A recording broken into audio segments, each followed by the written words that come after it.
নমস্কাৰ আজি আমাৰ বেসিক স্পোকেন ইংলিশৰ ক্লাস 3 হয় আজি এই ক্লাস 3 আমি শিকিম হ্যাভ হ্যাজ হ্যাড ব্যৱহাৰ কৰি আমি কেনে ধৰণে বাক্যবোৰ অতি সহজে ক'ব পাৰো বহুত ছাত্ৰ ছাত্ৰীৰ মাজত হ্যাভ হ্যাজ হ্যাড ইউজ কৰি বাক্যবোৰ কেনে ধৰণে কয় বা কেনে ধৰণে লিখিম তাৰ ক্ষেত্ৰত কনফিউজন থাকে যদি আপোনালোকৰ মনৰ মাজত এনে ধৰণৰ কনফিউজন আছে তেতিয়াহলে এই ভিডিওটো স্কিপ নকৰাকৈ হেকলৈকে চাক আপোনালোকৰ সকলোখিনি কনফিউজন দূৰ হ'ব আজিৰ এই ভিডিওটোৰ জৰিয়তে আজিৰ এই ভিডিওটোত মই আপোনালোকৰ বাবে লৈ আহিছো যথেষ্টখিনি এক্সাম্পল এই এক্সাম্পলখিনিৰ জৰিয়তে আমি বুজিবলৈ যত্ন কৰিম আমি হ্যাভ হ্যাজ হ্যাড ব্যৱহাৰ কৰি কেনে ধৰণে ইন্টাৰোগেটিভ নেগেটিভ বা এফাৰ্মেটিভ সেন্টেন্স কম বা কেনে ধৰণে আমি এই বাক্যবোৰ অতি সহজে মনৰ ভিতৰতে এৰেঞ্জ কৰি আমি ক'ব পাৰিম এই সকলোখিনি শিকিম এই ভিডিওটো আশা কৰো আপোনালোকে ভিডিওটো হেকলৈকে চাব স্কিপ নকৰাকৈ চাব আৰু যদি ভিডিওটো ভাল পায় লাইক কৰি শেয়াৰ কৰি যাব সো আহক এটা এক্সাম্পলৰ হৈতে আমি কথাখিনি বুজিবলৈ যত্ন কৰো ভিডিওটো আৰম্ভ কৰাৰ আগত আপোনালোকে এটা কথা জানিব লাগে আমি হ্যাভ হ্যাজ হ্যাড কোনবোৰ বাক্যত ব্যৱহাৰ কৰো আমি হ্যাভ হ্যাজ ব্যৱহাৰ কৰো সদায় প্ৰেজেন্ট পাৰফেক্টত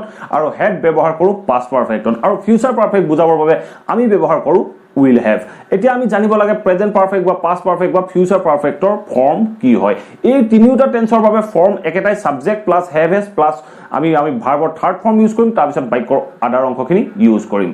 এই প্ৰেজেন্ট পাৰফেক্ট টেন্সৰ ষ্ট্ৰাকচাৰটোৰ পৰা আমি পাষ্ট পাৰফেক্ট বা ফিউচাৰ পাৰফেক্টৰ আমি বিষয়ে জানিব পাৰো সো আমি পাষ্ট পাৰফেক্টত কি কৰিম যেতিয়া আমি কথাটো পাষ্টত বুজাব লগিয়া হয় তেতিয়া আমি have has অৰ ঠাইত সিম্পলি had ইউজ কৰিম আৰু যদি আমি ফিউচাৰ পাৰফেক্টত বুজাব লগিয়া হয় তেতিয়া আমি have has or ঠাইত simply আমি will have use কৰিম will have আপুনি যিকোনো সাবজেক্টৰ লগত ব্যৱহাৰ কৰি ফিউচাৰ পাৰফেক্ট টেন্সৰ বাক্যবোৰ ক'ব পাৰে এতিয়া আমি জানিব লাগে নেগেটিভ সেন্টেন্সবোৰ কেনে ধৰণে ফৰ্ম কৰিম নেগেটিভ সেন্টেন্সবোৰ ফৰ্ম কৰিব যাওঁতে আপোনালোকে বিশেষ একো চিন্তা কৰিব নালাগে এই ষ্ট্ৰাকচাৰ তিনটাৰ পিছতে আপুনি নট লিখিলে হ'ব আপুনি যিটো হেল্পিং ভাৰ্ব বা have has had পাইছে তাৰ পিছত আমি নট লিখিম আৰু ফিউচাৰ পাৰফেক্টত আমি willৰ পিছত নটটো লিখিম যদি আমি এই বাক্যখিনিকে ইন্ট্ৰোগেটিভ কৰিব লগিয়া হয় তেনে ক্ষেত্ৰত আমি কি কৰিম আমি যিটো বি ভাৰ্ব বা অক্সিলাৰি ভাৰ্ব পাম অক্সিলাৰি ভাৰ্ব ইয়াত আছে have has had আৰু will এই have has had আৰু will যিটা বাক্যত থাকে সেই অক্সিলাৰি ভাৰ্বটো আমি বাক্যটোৰ ষ্টাৰ্টিংত লিখি বাক্যটোৰ শেষত ইন্ট্ৰোগেশন মাৰ্ক দিলে বাক্যটো শুদ্ধ হ'ব আৰু যদি এই বাক্যখিনি WH ওয়াৰ্ডৰ দ্বাৰা কৰিব লগিয়া হয় তেতিয়া আমি যিটো ষ্ট্ৰাকচাৰ ইন্ট্ৰোগেটিভ সেন্টেন্সৰ বাবে পালো সেই ষ্ট্ৰাকচাৰটোৰ আগত আমি WH ওয়াৰ্ডটো লিখিলে সম্পূৰ্ণ বাক্যটো শুদ্ধ হ'ব গতিকে ষ্ট্ৰাকচাৰখিনি একেবাৰে ইজি আপোনালোকে অতি সহজে মনত ৰাখিব পাৰিব অতি সহজ উপায় কেনে ধৰণে মনত ৰাখিব পাৰে তাৰ বিষয়ে মই টেন্সৰ এটা ভিডিওত উল্লেখ কৰিছো সেই ভিডিওটোৰ লিংক ওপৰৰ আই বুটামৰ তলৰ ডেসক্ৰিপচন বক্সত পাব আপোনালোকে চাই লৈ শিকি ল'ব পাৰে সেই ঠিক তেনে ধৰণে আপোনালোকে টেন্সৰ সকলোখিনি ষ্ট্ৰাকচাৰ মনত ৰাখি আপোনালোকে স্পোকেন ইংলিশ ইমপ্ৰুভ কৰিব পাৰে সো আহক এতিয়া এক্সাম্পল কেইটা চাওঁ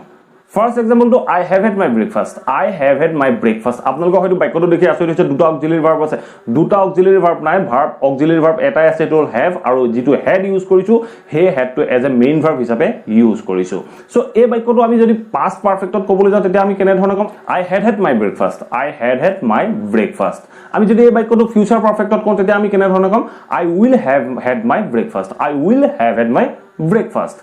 এনে ধৰণে আমি এটা বাক্যকে তিনটা ৰূপত শিকিলো এতিয়া আৰু তিনটা ৰূপ শিকিম টোটাল আমি 12টা ৰূপ শিকিব পাৰো সো আৰু নেক্সট তিনটা ৰূপ কি হ'ব নেক্সট তিনটা ৰূপ নেগেটিভ হ'ব সো নেগেটিভত আমি কেনে ধৰণে কম I have not had my breakfast. I have not had my breakfast. যদি আমি পাষ্টৰ বাক্যটো নেগেটিভ কৰো তেতিয়া আমি কম যে I had not had my breakfast. I had not had my breakfast. যদি আমি ফিউচাৰ বাক্যটো নেগেটিভ কৰো তেতিয়া আমি কম যে I will not have had my breakfast. I will not have had my breakfast. আমি এনে ধৰণে ফিউচাৰ বাক্যটো নেগেটিভ কৰিব পাৰো এতিয়া আমি জানিব লাগে এই বাক্যবোৰ কেনে ধৰণে আমি ইন্ট্ৰোগেটিভ কৰিব লাগে ইন্ট্ৰোগেটিভ কৰাটো অতি সহজ যিটো অক্সিলাৰি ভাৰ্ব বা যিটো হেল্পিং ভাৰ্ব আমি এই বাক্যটোত ইউজ কৰিলো সেই অক্সিলাৰি ভাৰ্বটো বা বি ভাৰ্বটো আমি বাক্যটোৰ ষ্টাৰ্টিংত লিখি বাক্যটোৰ শেষত ইন্ট্ৰোগেশন মাৰ্ক দিলে বাক্যটো শুদ্ধ হ'ব যেনে আমি ক'ব পাৰো যে have I had my breakfast. Have I had my breakfast. Had I had my breakfast. Had I had my breakfast. Will I have had my breakfast. Will I have had my breakfast. অতি সহজ অতি simple so আপোনালোকে এতিয়া আমি নটা structure শিকিলো 12 number ষ্ট্ৰাকচাৰটো হ'ল 9 10 11 12 number ষ্ট্ৰাকচাৰটো হ'ল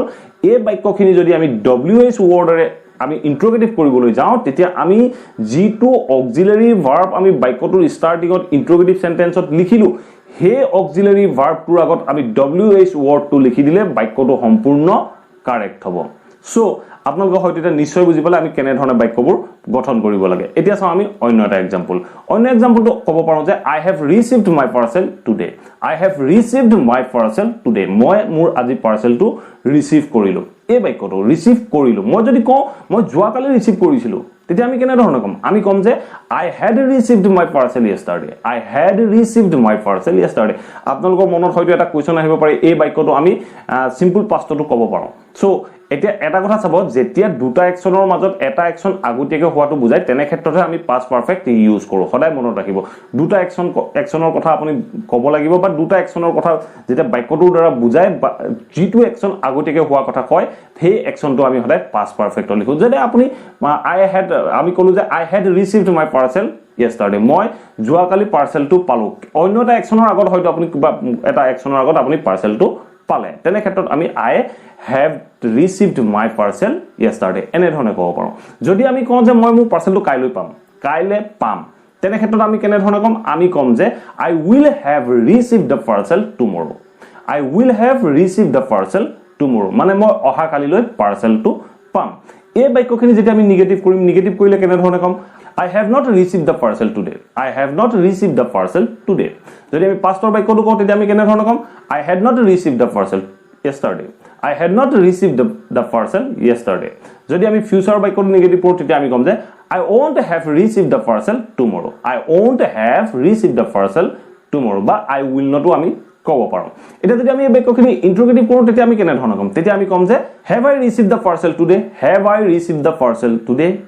Second বাক্যটো past tenseৰ বাক্যটো আমি ক'ব পাৰো যে had I received the parcel yesterday had I received the parcel yesterday যদি আমি ফিউচাৰ বাক্যটো ইন্টাৰোগেটিভ কৰো তেতিয়া আমি কম যে will I have received the parcel tomorrow will I have received the parcel tomorrow মই অহা কালিলৈ পাৰ্সেলটো পাম নে এনে ধৰণে আমি বাক্যখিনি ক'ব পাৰো next এক্সাম্পলটো he will have reached home by tomorrow he will have reached home by tomorrow he অহা কালিলৈ ঘৰ আহি পাবহি এনে ধৰণে আমি বাক্যটো কলো সো এই বাক্যটো আমি ফিউচাৰ পাৰফেক্টত কলো যদি আমি এই বাক্যটো প্ৰেজেন্ট পাৰফেক্টত কওঁ তেতিয়া আমি কেনে ধৰণে কম হি আজি ঘৰ আহি পালেহি বুলি কম আজি ঘৰ আহি পালেহি তেনে ক্ষেত্ৰত আমি বাক্যটো কম যে he has reached home today he has reached home today যদি আমি পাষ্টত কওঁ হি যোৱাকালি ঘৰ আহি পাইছিলহি সো তেনে ক্ষেত্ৰত আমি কম যে he had reached home yesterday he has reached home yesterday so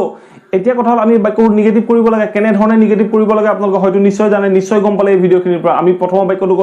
কৈছিল যে he will have reached home by tomorrow so আমি কম যে he will not have reached home by tomorrow আমি প্ৰেজেন্ট পাৰফেক্টত কম যে he has not reached home today he has not reached home today আমি pastor বাক্যটো কম যে he had not reached home yesterday he had not reached home yesterday যেতিয়া ইন্টাৰোগেটিভ কৰিবলৈ যাম ইন্টাৰোগেটিভ কৰিবলৈ আমি কম যে will he reached home by tomorrow যদি আমি পাষ্টৰ বাক্যটো নিগেটিভ কৰো তেতিয়া আমি কেনে ধৰণে কম had he reached home yesterday যদি আমি প্ৰেজেন্টৰ বাক্যটো নিগেটিভ কৰো তেতিয়া আমি কেনে ধৰণে কম have he reached home today have he reached home today অতি সিম্পল নেক্সট এক্সাম্পলটো চাও they will have finished their work in the next month they will have finished their work in the next month হিহঁতৰ কামবোৰ অহা মাহত শেষ কৰিব এই বাক্যটো যদি আমি প্ৰেজেন্ট পাৰফেক্টত কওঁ তেতিয়া আমি কেনে ধৰণে কম হিহঁতি আজি কামবোৰ শেষ কৰিলে তেতিয়া আমি কম যে they have finished their work today they have finished their work today আমি যদি কওঁ হিহঁতি যোৱা মাহত কামবোৰ শেষ কৰিছিল তেতিয়া আমি কেনে ধৰণে কম they had finished their work last month they had finished their work last month so এটা চাওক এই বাক্যখিনি আমি নিগেটিভ কৰিব লাগে নিগেটিভ কৰিলে অতি সিম্পল অতি সহজ আপোনালোকক মই বাৰে বাৰে কৈ আছো আপোনালোকে প্ৰেক্টিস কৰক আপোনালোকে কেনে ধৰণে কৰিব এই বাক্যকেইটা নিজে প্ৰেক্টিস কৰক ইয়াৰ ইন্টাৰোগেটিভ বা নিগেটিভ কেনে ধৰণে কৰে তাৰ বিষয়ে মই নকওঁ আপোনালোকে প্ৰেক্টিস কৰক যদি আপোনালোকৰ কিবা কনফিউজ হয় বা কিবা কনফিউজন থাকি যায় তেতিয়াহলে এই ভিডিওটোৰ কমেন্ট বক্সত কমেন্ট কৰক মই ডেফিনেটলি আপোনালোকক হেল্প কৰিম আপোনালোক কেনে ধৰণে নিগেটিভ কৰিব লাগে কেনে ধৰণে আপোনালোকে ইন্টাৰোগেটিভ কৰিব তাৰ বিষয়ে অলপ যত্ন কৰক আপোনালোকে যদি যত্ন কৰে আপোনালোকে ডেফিনেটলি এই বাক্যবোৰ অতি সহজে শিকিব পাৰিব যদি আপোনালোকৰ কিবা কনফিউজন থাকে বাৰে বাৰে কৈছো এই ভিডিওটোৰ কমেন্ট বক্সত কমেন্ট কৰক মই আপোনালোকক ভিডিও বনাই সকলোখিনি বুজাই ক'বলৈ যত্ন কৰিম আশা কৰো আপোনালোকে এই ভিডিওটো নিশ্চয় ভাল পালে আৰু এই ভিডিওটোৰ পৰা নিশ্চয় have has had বা will have ৰ কনফিউজনখিনি দূৰ কৰিব পাৰিব যদি এই ভিডিওটো ভাল পালে প্লিজ ভিডিওটো লাইক কৰিব শেয়াৰ কৰিব আৰু কমেন্ট কৰি মোক জনাব আপোনালোকে ভিডিওটো চাই কেনে পালে আৰু যদি চেনেলটো এতিয়াও সাবস্ক্ৰাইব কৰা নাই প্লিজ সাবস্ক্ৰাইব কৰি অল নটিফিকেশন অন কৰি ল'ব মই যেতিয়া এনে ধৰণৰ ইংলিশ লাৰ্নিংৰ ভিডিও আনো আপোনালোকে লগে লগে নটিফিকেশন পাব আৰু লগে লগে ভিডিওবোৰ চাব পাৰিব আৰু এটা কথা মনত ৰাখিব মই ৰেগুলাৰ এনে ধৰণৰ ইংলিশ লাৰ্নিংৰ ভিডিও আনি থাকো গতিকে আপোনালোকে আপডেট হৈ থাকিব পাৰিব থ্যাংক ইউ